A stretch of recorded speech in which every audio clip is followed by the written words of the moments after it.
అలా నేను మిస్ రావు. ఆంధ్రప్రదేశ్ సిట్ పోలీసులు ఇప్పుడు కస్టడీకి అడుగుతూ ఉన్నారు మిథున్ రెడ్డిని. ఆ మేరకు కోర్టులో పిటిషన్ వేశారు. 10 రోజులు కస్టడీకి ఇవ్వమని చెప్పి వాళ్ళు రిక్వెస్ట్ చేస్తూ ఉన్నారు. బట్ కోర్టు కనీసం ఒక వారమో లేదా 4 రోజులు ఇచ్చే అవకాశం ఉంది. ఎన్ని రోజులు ఇచ్చినప్పటికీ ఏ విధంగా వీళ్ళు మిథున్ రెడ్డి దగ్గర నుంచి సమాచారాన్ని రాబడతారు అనేది ఇంపార్టెంట్.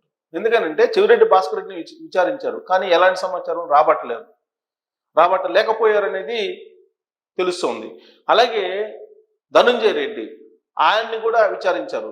బాలాజీ గోవిందప్ప ఆయన్ని విచారించారు. కృష్ణమోహన్ రెడ్డిని కూడా విచారించారు. ఇలా దాదాపుగా 11 మందిని విచారించారు పోలీస్ కస్టడీలోకి తీసుకొని. ఇప్పుడు మిథున్ రెడ్డిని తీసుకుంటున్నారు పోలీస్ కస్టడీలోకి. మరి గతంలో వాళ్ళు ఏ విధంగా అయితే విచారణ సందర్భంగా సహకరించలేదో అదే తరహాలో మిథున్ రెడ్డి కూడా సహకరించకపోవడానికి కారణాలు ఉన్నాయి, సహకరించకపోవచ్చు కూడా. మరి సహకరించినప్పుడు ఏం చేయాలి పోలీసులు? సో వాళ్ళ దగ్గర ఉన్నటువంటి పోలీస్ మెథడాలజీలు ఏమేమి ఉన్నాయి అని అంటే, ఒకటి నార్కో అనాలిసిస్ ద్వారా విచారించాలి అనేది సిట్ పోలీసులు ఆలోచిస్తూ ఉన్నారు. ఎందుకంటే ఆల్రెడీ గతంలో విచారించినటువంటి 11 మంది సహకరించలేదు అనేది వాళ్ళు చెప్తున్నారు. సో కాబట్టి ఫస్ట్ పోలీస్ మెథడాలజీ ప్రకారం నార్కో టెస్ట్కి కోర్టుల్ని అడగాలి, పిటిషన్ వేయాలి నార్కో టెస్ట్కి అనేది కూడా ఒకటి ఆలోచిస్తుంది సిట్. ఇక 2 బ్రెయిన్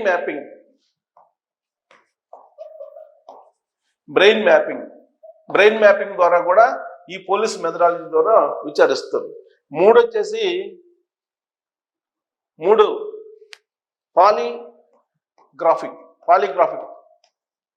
పాలిగ్రాఫ్ టెస్ట్.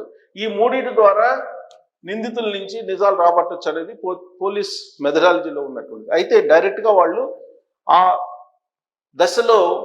దిశగా విచారణకి వెళ్ళరు.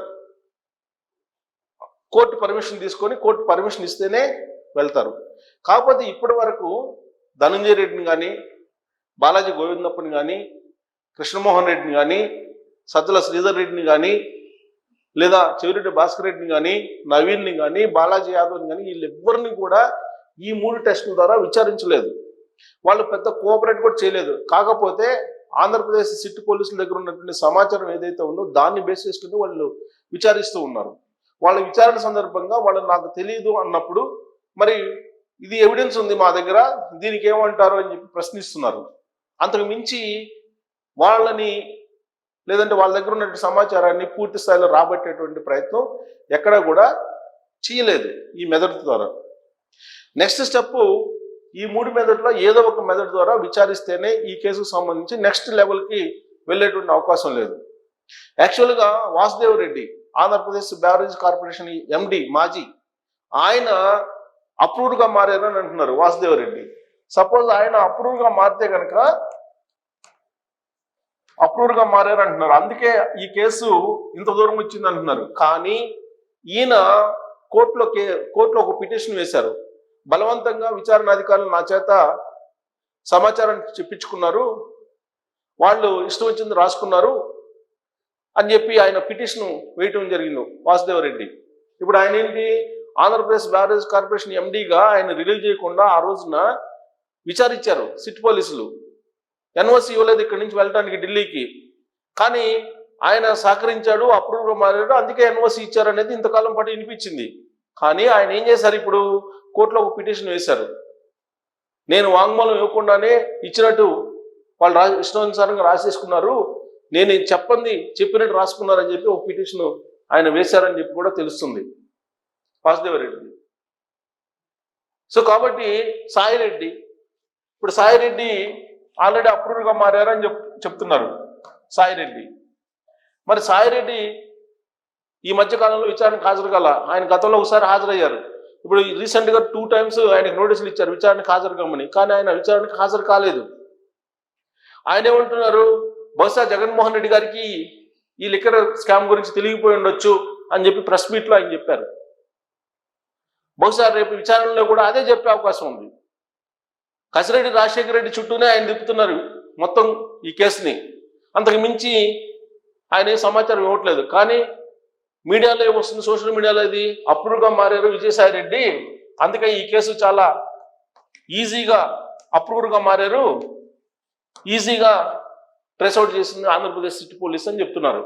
కానీ ఈయన అప్రూవర్గా మారితే ఈ పాటికి ఈ కేసు సంబంధించినటువంటి ఆధారాలు మరిన్ని దొరికిండేవి. ఇప్పటికి 3,600 కోట్లే దొరికింది. అసలు చంద్రబాబు నాయుడు గారు చెప్పిన దాని ప్రకారం ఏంటి, 30,000 కోట్లు పైగా, 30,000 కోట్లు పైగా ముందని చెప్పి, ఎలక్షన్ ముందు కానీ ఎలక్షన్ తర్వాత కానీ.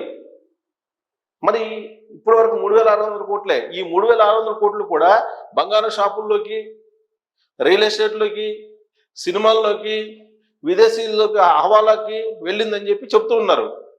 కానీ ఈ డబ్బు మొత్తం ఎక్కడికి వెళ్ళింది, కేవలం 3,600 కోట్లని, ఇంకా ఎక్కువ ఉంది అనేది సాయిరెడ్డికి తెలుసు. సాయిరెడ్డి గారికి తెలియకుండా జరగదు. ఎందుకంటే ఆయన ఆస్థాన చార్టెడ్ అకౌంటెంట్ వైఎస్ ఫ్యామిలీకి. కాబట్టి ఆయన నోరు తెరిస్తే మొత్తం సమాచారం బయటకు వచ్చే అవకాశం ఉంది. గత 2 వారాల నుంచి ఆయన విచారణకి స్కిప్ అవుతున్నారు. కాబట్టి సాయిరెడ్డిని కానీ లేదంటే వాసుదేవ రెడ్డిని కానీ, వీళ్ళు కీలకమైనటువంటి వాళ్ళు. కసిరెడ్డి రాజశేఖర రెడ్డి ఆల్రెడీ అప్రూవ్గా మారారు అంటున్నారు. మరి ఆయన ఏం చెప్తారు? ఇప్పుడు వాసుదేవ రెడ్డి అయితే బయటకు వచ్చిన తర్వాత పిటిషన్, మరి రాజశేఖర రెడ్డి కూడా బయటకు వచ్చిన తర్వాత నేను చెప్పినట్టు రాసుకున్నారని చెప్తారేమో. రీసెంట్గా వచ్చినటువంటి న్యూస్ ప్రకారం నేను ఒకవేళ మొత్తం చెప్తే అదే నాకు లాస్ట్ డే, ఆ తర్వాత సెకండ్ డే ఉండదు అని చెప్పి ఆయన ఏదో వ్యాఖ్యానించారు విచారణ సందర్భంగా అనేది కూడా న్యూస్లో వచ్చింది, కొన్ని సోషల్ మీడియాలో కూడా. ఇలాంటి పరిస్థితుల్లో ఆన్ డాక్యుమెంట్ విచారణలో మొత్తం ఎవిడెన్స్లు రావాలంటే కనుక, కోర్టుకి సబ్మిట్ చేయాలంటే కనుక ఖచ్చితంగా పోలీస్ మెథడాలజీ ప్రకారం ఉండేటువంటి 3 రకాల ఈ టెస్టుల్లో ఏదో ఒకటి చేయాలి. చేస్తే తప్ప కోఆపరేట్ చేసేటువంటి పరిస్థితి లేదు. ఇవేమీ చేయకుండానే ఇప్పుడు జగన్మోహన్ రెడ్డి గారు ఏమంటున్నారు, 3rd డిగ్రీ ప్రయోగిస్తున్నారు అంటున్నారు. ఆయన రీసెంట్గా నిన్న ట్వీట్ పెట్టారు. ఎవరిది? మిథున్ రెడ్డిని అరెస్ట్ చేసిన తర్వాత జగన్మోహన్ రెడ్డి గారు ఒక ట్వీట్ పెట్టారు. ఆ ట్వీట్లో అక్రమ కేసులు బనాయిస్తున్నారు, పోలీసులు కొంతమంది చంద్రబాబు నాయుడు గారికి తొత్తులుగా మారిపోయారు, ఎల్లో బ్యాచ్ ఏ చెప్తే చేస్తూ ఉన్నారు, 3rd డిగ్రీ కూడా ప్రయోగిస్తున్నారు మా వాళ్ళ మీద అని చెప్పి ఆరోపణ చేశారు. అసలు ఏమీ చేయకుండానే 3rd డిగ్రీ అనే దాన్ని జగన్మోహన్ రెడ్డి గారు తెర మీదకి తీసుకొస్తూ ఉన్నారు. ఇప్పటి వరకు రకరకాల సోర్సుల నుంచి అందుతున్న దాని ప్రకారం అరెస్ట్ అయినటువంటి వాళ్ళని చాలా గౌరవంగా చూసుకుంటున్నారు.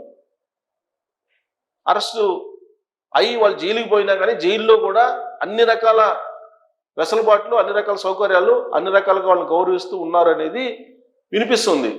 రీసెంట్గా అరెస్ట్ అయినటువంటి ఒక జర్నలిస్ట్ కూడా అదే మాట చెప్పారు.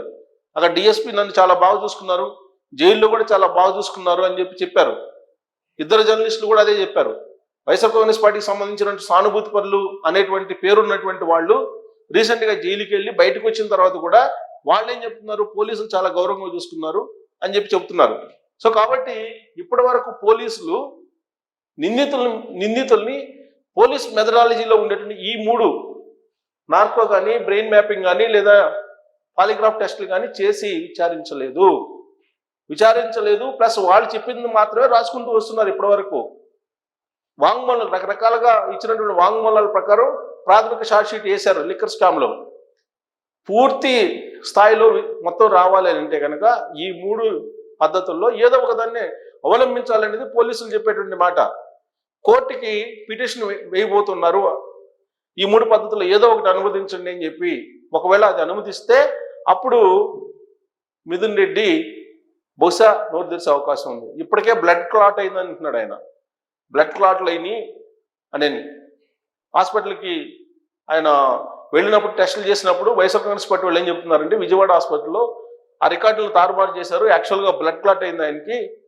ఆ బ్లడ్ క్లాట్ అయినటువంటి మిథున్ రెడ్డిని జైల్లో ఉంచారు అని చెప్పి ఇలాంటి ఆరోపణలు కూడా చేస్తున్నారు. అందుకే కోర్టులో పర్మిషన్ ఇచ్చిన తర్వాత మాత్రమే ఈ 3 రకాల టెస్టులు ద్వారా, పద్ధతుల ద్వారా ఈ 3 విచారణ చేసే అవకాశం ఉంది. అవి చేస్తేనే నెక్స్ట్ లెవెల్కి ఛార్జ్ షీట్ వెళ్ళేటువంటి అవకాశం లేదు. మరి దానికి కోర్టు అనుమతి ఎప్పుడు ఇస్తుంది, ఒకవేళ అది చేస్తే ఈ కేసు ఎటు టర్న్ కాబోతుంది అనేది మీరు మీ అభిప్రాయాన్ని తెలియజేయచ్చు. Thank you.